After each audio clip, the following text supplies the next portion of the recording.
right, welcome back to the Greenhouse Podcast. As I said in our last episode, this month and these next couple episodes of the Greenhouse Podcast will be focused on wisdom in the workplace.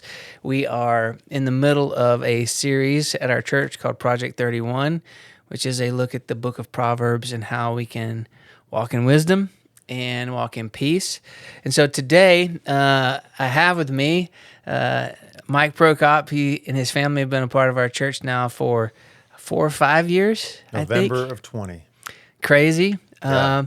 And so I want to just kind of get things kicked off, let Mike introduce himself, tell us a little bit about your family, then a little bit about what you do, and we'll just kind of see where the conversation goes. Right.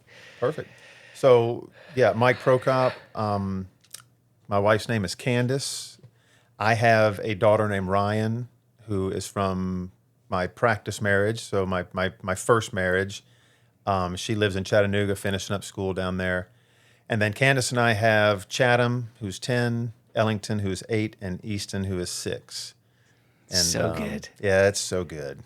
They're so different. They are vastly different. Fun fact, Easton, Mike and Candace's youngest, he finds me every Sunday, and it is the highlight of my week. That's good. I'm like, where's Easton at? I didn't see him this week. Yeah. So I was like, man, where's Easton? And his little raspy tone and the way he talks, and he's just always got something interesting to say, and I love it. Yeah. He's a special one. Yeah. They all are in their own way, but he's different. He's something. So you guys came to the church in 2020. I feel like it was like a fall festival. That's exactly what it was. Yeah. Yes, I gotta remember So we it came. works.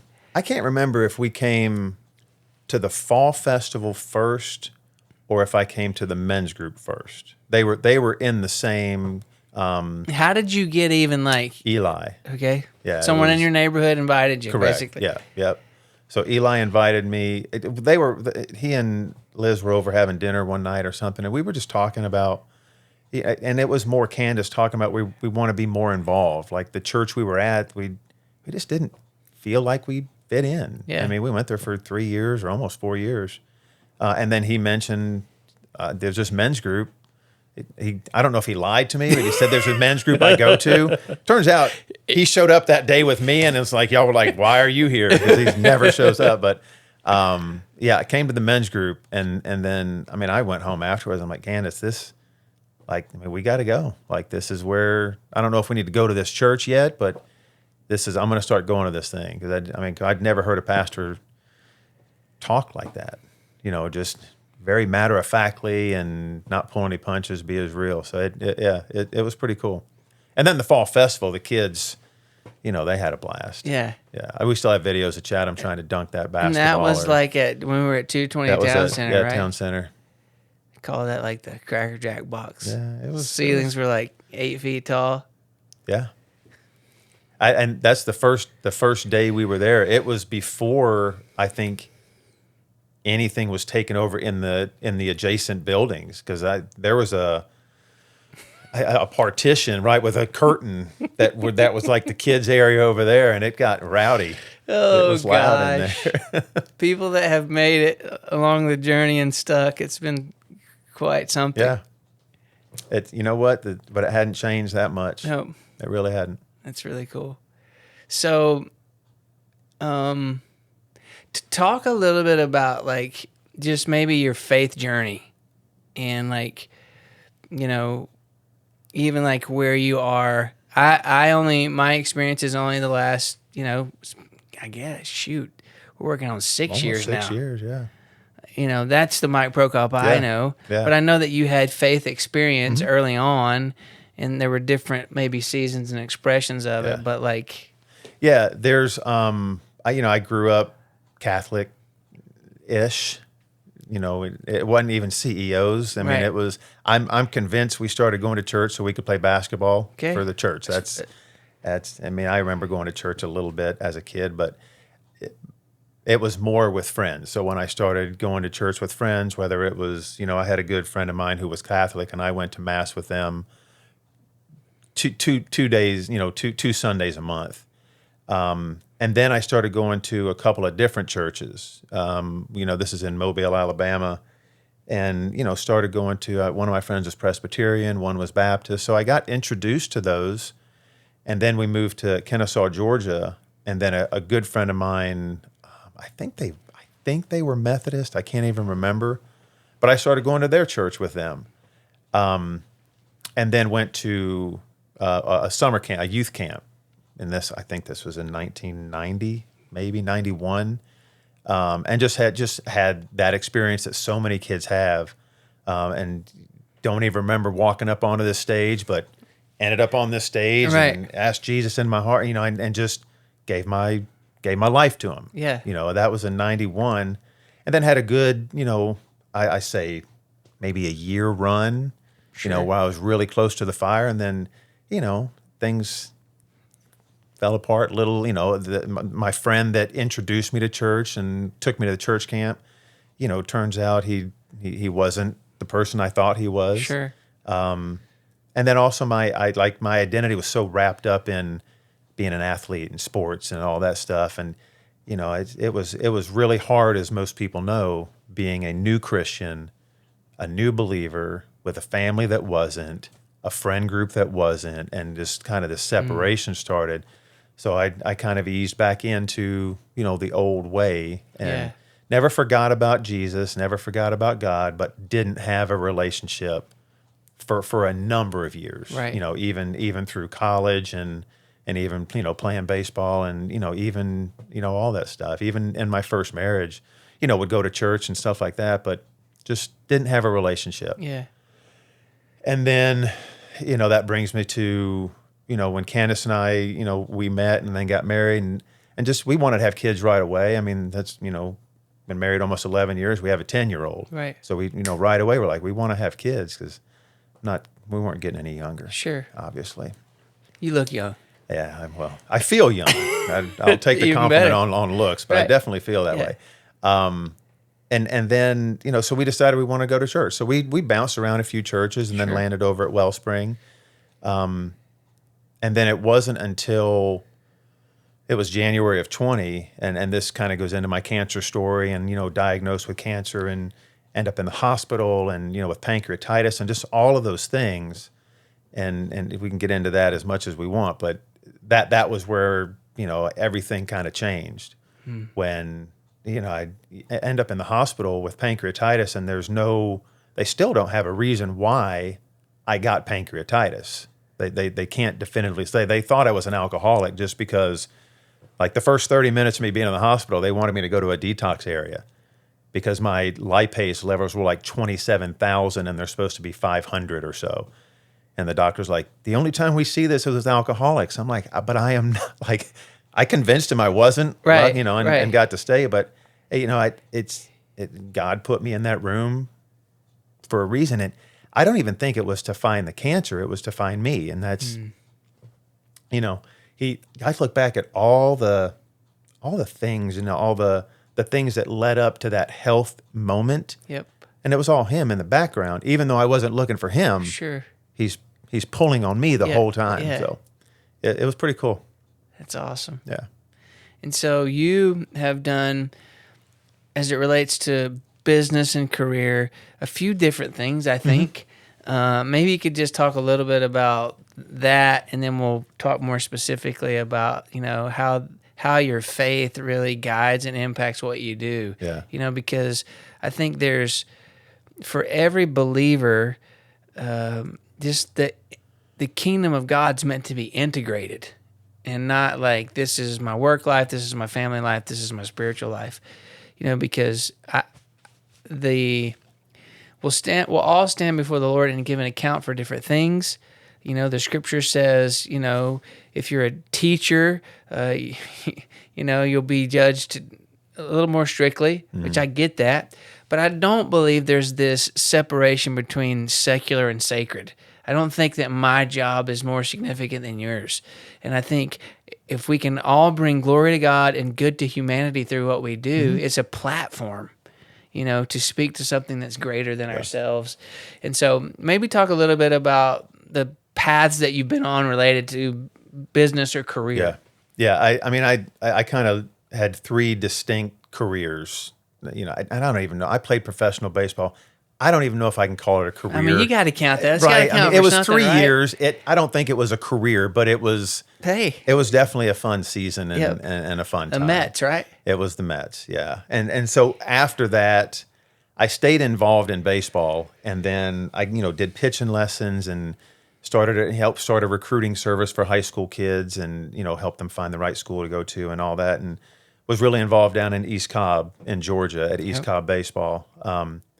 And then decided we were going to have a baby, and kind of started thinking I probably need to get it like a big boy job, and we might need some health insurance or something like that. Right. So one of the guys I gave lessons to his son. He owned a steel company. Okay. And said, hey, when you're done with all the baseball stuff, come see me. Because even in the off season, that's what I did. And I met Steve, and when I finished, I called him and said, hey, I'm ready, and went in, and that was it. Got hired and was inside sales for a steel company in Atlanta. That's what eventually brought us to Tennessee, is they asked me to move up here and take over an outside sales territory. So that lasted and moved to Florida, and then went through a divorce, and then needed to be back up here because my daughter was going to be in Tennessee and I wasn't going to be in Florida. And it's kind of one of those things that I've said this to people before. If I didn't need to move back to Tennessee, I might still be with Phoenix Metals. It was a great company, and I really enjoyed it. But there was no room for me up here unless I went back into inside sales, and at that point, I wasn't going to do that. So I took a job with another steel company, just because I had to have something, and it was not it just wasn't a great fit. Yeah. Stayed there for longer than I should have, and then eventually I just stopped where I just quit. They were going to fire me anyway. I found out when I went in and resigned, they were going to let me go. So it kind of worked out the way it was supposed to. Yeah. Then I took 4 months off and tried to figure out what I wanted to do, and I didn't figure it out, but I knew money was starting to run out a little bit. Yeah. So I got a call from a guy at New York Life, and this guy, he goes through this thing. He's like, hey, you got this transferable skill set and all this stuff, and I'm like, okay, I don't know what life insurance. I know what it is, but I don't. I said, you said something about an annuity, and I went, okay, we'll do that. So I went in and met with this guy, and I mean, it was weird. I was 36 at the time, and no offense to anybody, but he was 24, and I'm sitting across from this little kid, and I'm like, I want to be just like this guy. I mean, he's wearing this nice shoes and this nice watch and this suit, and I'm like, this sounds like something I could do. And I left out of that meeting. I'm like, I'm going to go work at New York Life. And I didn't necessarily want to sell life insurance or be an advisor. I wanted to make partner and be a partner in that firm. And I called my ex-wife. I said, I'm going to go work at New York Life. And she goes, what do they do, life insurance? I said, yeah. She goes, what do you know about that? I said, I don't know anything about it.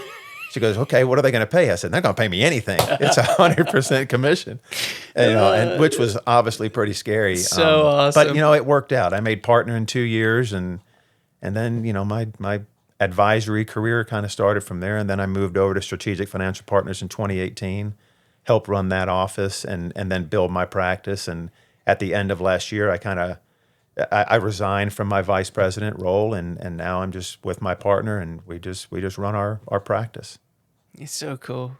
Isn't it so interesting? Like, even as it relates to ministry, like sometimes people make up in their minds like how grandiose things are, how you just figured everything out, and like most of life of learning what you want to do is discovering what you don't want to do. Yeah. Or like, man, I got to make money. Yeah. I took what was available at the time. I mean, I never considered being a financial advisor. I mean, I'm not even really good at math. It's just, but it's all it is talking to people. It's just having conversation and understanding what people's needs are, and then finding a way to help them get to where they want to go. Right. And that's all it is. It's so great. But yeah, no, the path, whether it was a God thing or not, I mean, this career found me. I didn't go searching for it. I think my first year at Kennesaw State, my baseball coach said, or the director who does all the ads and publicity stuff. Yeah. He comes to me and he goes, "Hey, you got to declare a major for the program." Right. I'm like, finance. I took my first finance class. I'm like, this is nothing but math. I'm out. I'm not doing it. Yeah. So, but here we are. It's so awesome. So how have you seen your faith in like Bible principles of wisdom? Like, how has that shaped even kind of maybe the maturation of what you do? Because again, like I said, I know you from 2020, but even coming into the life of our church, you're a different person. Yeah, without question. And that's the hope. Yeah. And it's when you say to people, if you'll stay at it, consistency over intensity, if you'll keep showing up in the rooms, you can't stay the same. And I don't know all the minutiae of that, but I just have observed, this looks different. And so I can only imagine that's affected in some ways how you do day-to-day things, how it affects your business life. So maybe just talk a little bit about that. I think the biggest thing, and I don't know if struggled with this is the right word, but I've often tried to figure out, is there a line that doesn't need to be crossed when it comes to introducing Jesus into the workplace? Yeah. And I don't think there is, at least where I am now. Sure. When I was at New York Life, it wasn't really a thing. I mean, we didn't really get into any of that. And I remember when Candace and I went and had dinner with the owner of Strategic Financial Partners, when they were kind of recruiting me or courting me or whatever you want to call it, the first thing he did when we sat down at dinner is he opened with a prayer. And I'm like, it's great. I mean, but it's different. I wasn't used to that in that setting. So we felt this is going to be a safe place and it's going to be a good Christian atmosphere. We are not a Christian organization, so to speak. It's not advertised as such, but we open our sales meetings with a prayer. My business partner and I, one of the things that he and I connected on 3.5 or so years ago when we decided to kind of do this was our faith. It was a big part of what we both want to portray, and we want our practice to be. We want that to be a big part of it. Right. The stewardship, I think to be a really good wealth manager, financial advisor, planner, whatever words you want to put on that, you have to be a steward of. I mean, we're taking other people's money and we are doing whatever they want us to do, but most of the time we have a lot of leeway in what happens with that, as long as it fits within their goal and the fiduciary responsibility. Hey, take a little bit and make a lot of it. and that's what we got. I mean, how many people say, "Hey, make me a millionaire"? I'm like, we'll do what we can, right? Sure. But it's finding ways, and this has been within the last few months. I've really kind of tried to drill down on this, and I've met with a number of people who I know are good Christian men that have this idea in their workplace as well, whether they run their own company or whether they just work at a company.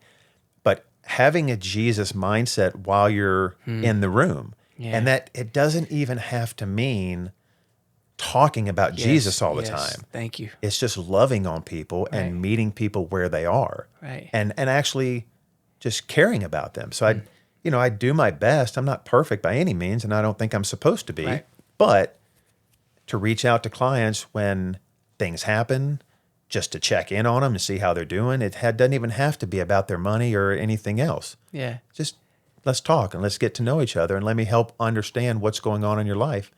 Because we can be a resource for that too. This doesn't just have to be about money. It can be about other things. Right. And I think it's served us pretty well. Yeah. It's really cool, because I think sometimes people think, wisdom in the workplace or living life biblically in my profession, people don't want their financial advisor to be their pastor. Yeah. But what God wants is you to be excellent in what you do. Mm-hmm. You know what I mean? And deliver on things and care for people and all the ways that you described it. Like, it's just like, that's the mindset, So it's, if you're bagging groceries or managing money or pushing dirt or whatever, do it for the glory of God which, you ain't got to preach or pray necessarily. Yeah. If that opportunity opens itself, which more than likely Right. will, And it does. if you're entering, like you said, the meeting with a Jesus mindset.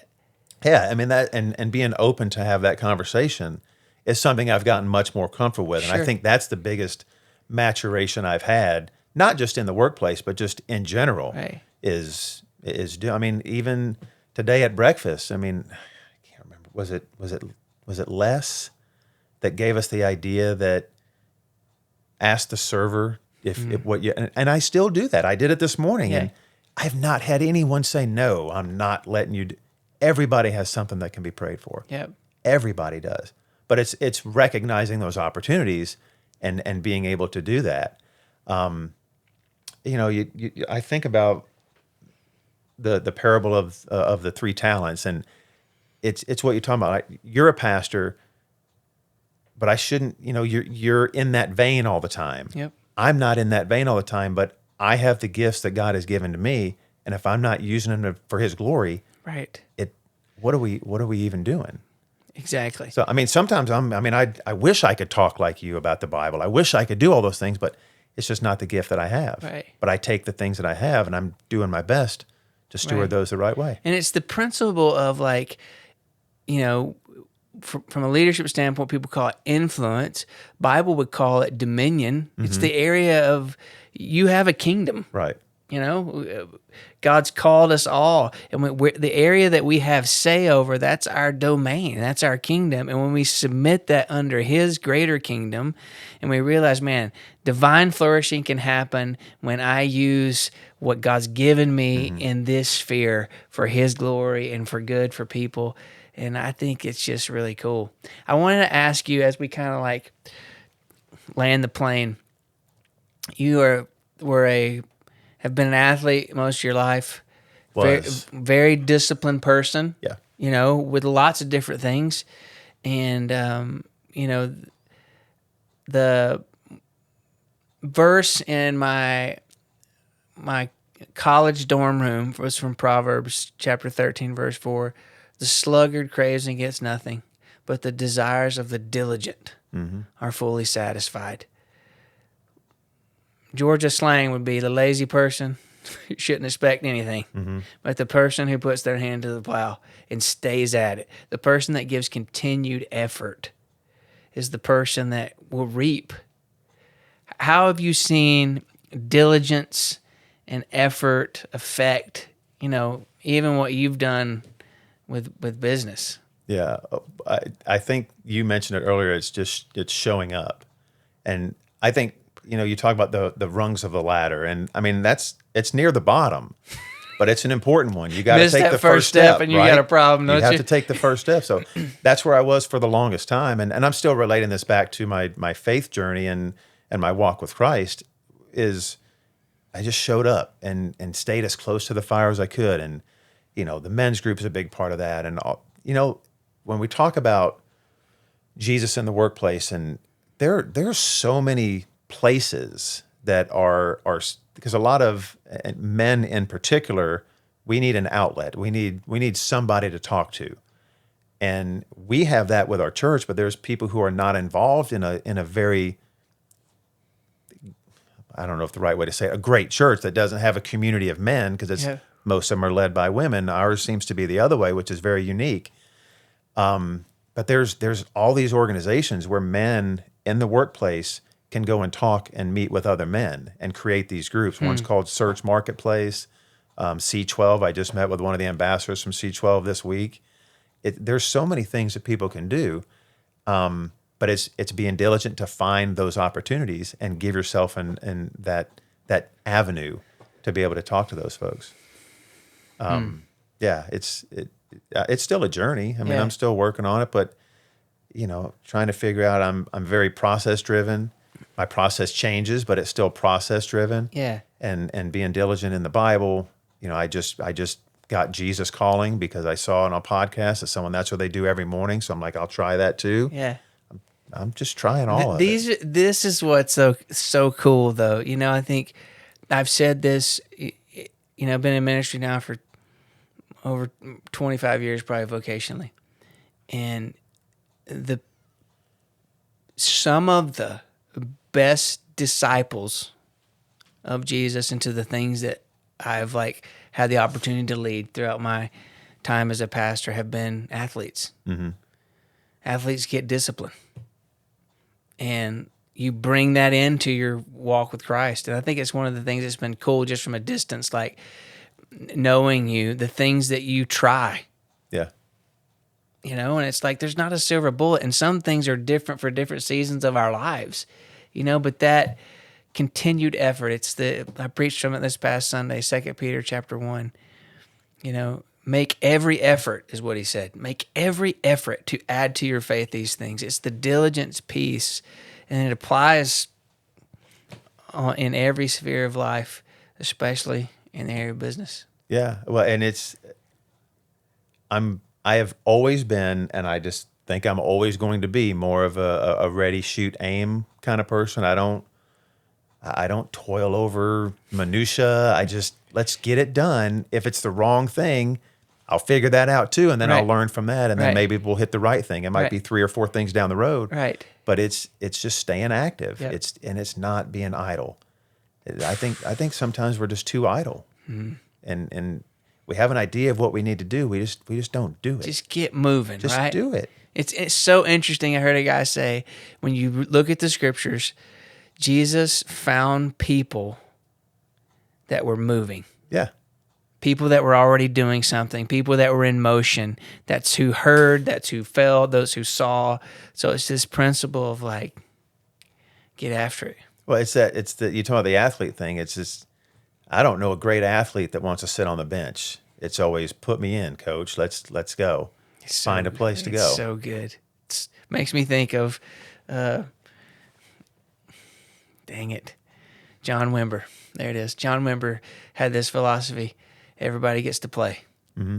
And so that should be the motto. Yeah. Get in the game. Get in the game. Yeah. Mike, thank you so much for being on the Greenhouse Podcast.